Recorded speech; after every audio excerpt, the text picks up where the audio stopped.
नमस्कार मैत्रिणींनो, बघा तुम्ही असा सुंदर असा लॅव्हेंडर कलरचा ब्लाऊज बघत आहे. तर आपण या ब्लाऊजची कटिंग डायरेक्ट अस्तरवरती करणार आहे. तर आपल्याला आहे ना प्रिन्स कट ब्लाऊजची कटिंग करायची आहे. 36 साईजचं प्रिन्स कट आपल्याला काढायचं आहे. तर व्हिडिओ शेवटपर्यंत बघा. आपल्याला 36 साईजसाठी बस्ट पॉईंट किती काढायचा किंवा प्रिन्सेसचा आकार कसा द्यायचा, सर्व माहिती मी या व्हिडिओच्या माध्यमातून देणार आहे. तर व्हिडिओ नक्की शेवटपर्यंत बघा. चॅनलवरती नवीन असाल तर चॅनलला सबस्क्राईब करा, व्हिडिओला लाईक करा. तर इथं आपल्याला आहे ना छान अशी कोंबडी बाहीची पण कटिंग करणार आहे मी. आणि आपल्याला 36 साईजचा प्रिन्स कट डायरेक्ट अस्तरवरती कटिंग करायचं आहे. तर त्याकरता मी ना इथं अस्तर बघा 1 मीटर घेतलेलं आहे आणि अस्तरची डबल घडी केलेली आहे. इथं लक्षात घ्या, बंद बाजू मी माझ्याकडून घेतलेली आहे.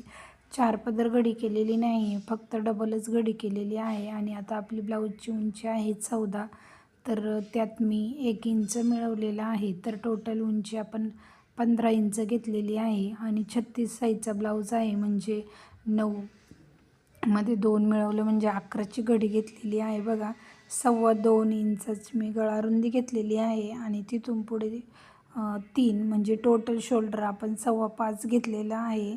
आणि 5.25 पासून खाली मी मुंड्याचा आकार टाकणार आहे. तर मुंड्याचा आकार आपण 6 इंचावरती घेतलेला आहे. इथं आपण फक्त बॅकचा भाग कट करत आहोत. त्याकरता मी इथं बघा 1.5 इंचावरती मुंड्याचा आकार देण्यासाठी मुंड्याचा आकार 1.5 इंचावरती घेतलेला आहे. आणि खूप झटपटी 36 साईजची प्रिन्स कट ब्लाऊजची कटिंग मी तुम्हाला दाखवत आहे मैत्रिणींनो. आपल्या चॅनलवरती नवीन असाल तर नक्की माझ्या चॅनलला सबस्क्राईब करा, व्हिडिओला लाईक करा. बघा भरपूर मी नवनवीन व्हिडिओ आपल्या चॅनलवरती अपलोड करीत असते. नवीन माझ्या शिकणाऱ्या मैत्रिणींना भरपूर टिप्स आणि ट्रिक्स देत असते. तर नक्की माझ्या चॅनलला सपोर्ट करा.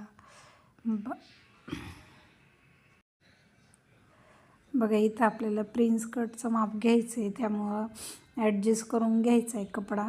आणि पुढच्या बाजूने 1.5 इंच आणि मागच्या म्हणजे दोन्ही बाजूने आपल्याला 1.5 इंच वाढवायचं असतं. त्याकरता दोन्ही बाजूने आपल्याला एक्स्ट्राचा कपडा ठेवायचा असतो.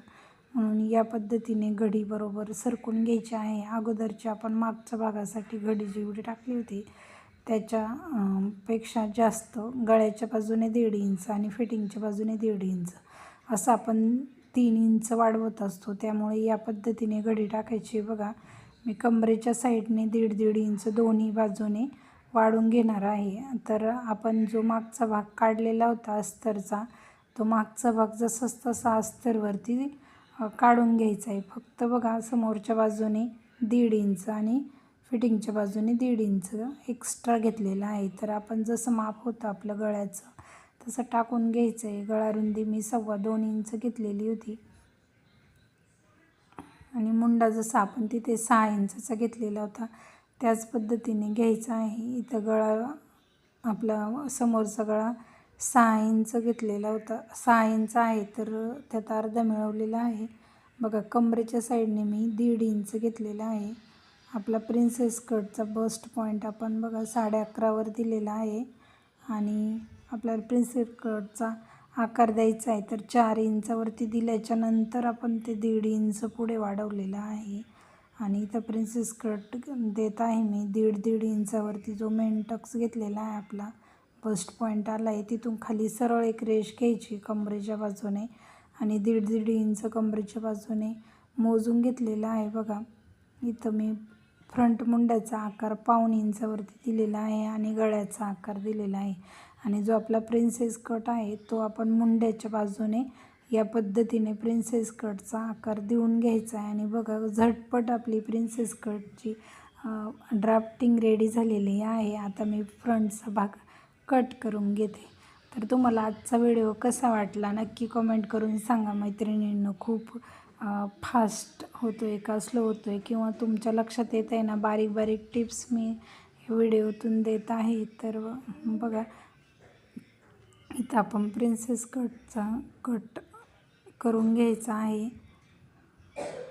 आता आपल्याला स्लीवची ड्राफ्टिंग करायची, तर स्लीवची ड्राफ्टिंग करण्यासाठी आपण अस्तरची 4 पदरची घडी करून घ्यायची आहे या पद्धतीने. आता आपल्याला इथं कोंबडीबाई कट करायची, त्यामुळे एक्स्ट्राचा कपडा लागणार आहे, तर मोजून घ्यायचा आहे अगोदर.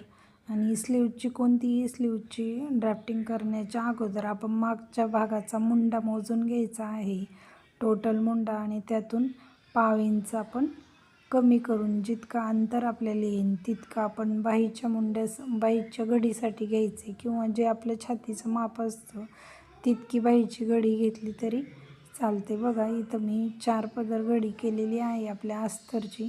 खाली आपण सरळ करून घ्यायचं आहे, म्हणजे सरळ रेष, म्हणजे तिरकस होत नाही.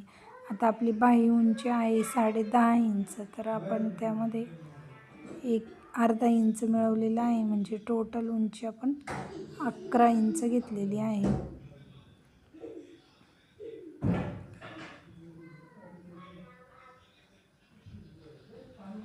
बघा इथं आपलं अस्तर कमी पडत होतं, म्हणजे आपल्याला जोड द्यायचं आहे, पण जोड देण्यासाठी मी खालच्या बाजूने घेतलेला आहे. जर मेन फॅब्रिकवरती जोड येणार असेल तर आपण दोन्ही बाजूने सारखा जोड देतो, पण अस्तर आतल्या बाजूने जातं म्हणून या पद्धतीने जोड देऊन घेत आहे.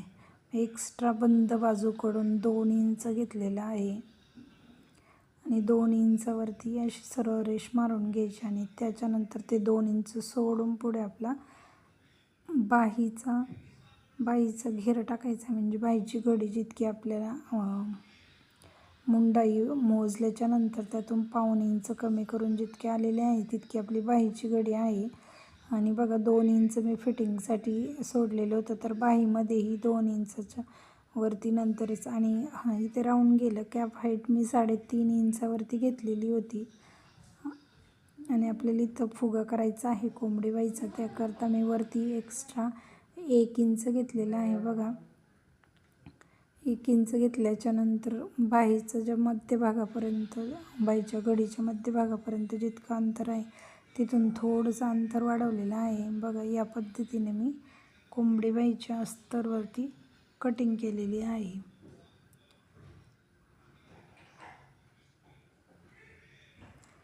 आता आपल्याला मेन फॅब्रिकवरती कटिंग करायची आहे, तर काठाच्या बाजूने आपलं मेन फॅब्रिक आलं, बाही आली पाहिजे, याकरता मी अशी फोल्ड करून कटिंग करते.